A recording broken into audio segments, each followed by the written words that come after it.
33 minutes after 11 is the time. You know, far be it from me to give lessons to anybody still working on Fleet Street. I've told you a few times my ability to miss stories when I was a newspaper journalist 157 years ago was absolutely incredible.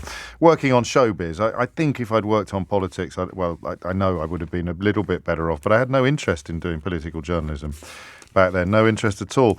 But the more I think about this, and actually I'll give you an example of a story I missed in a minute, even this week.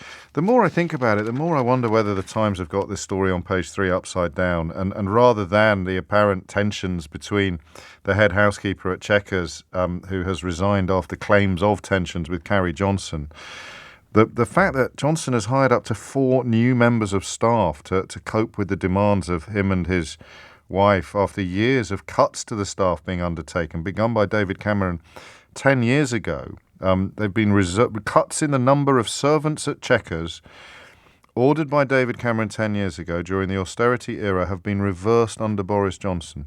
According to one source, up to 4 extra members of staff were taken on.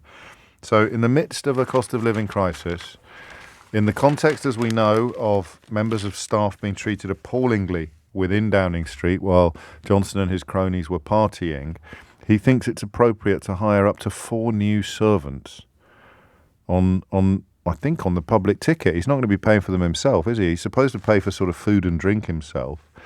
Also reports in the same story that he was trying to use Chequers before he was actually allowed to, just sort of phoning up and saying, we're coming tomorrow, we're coming today.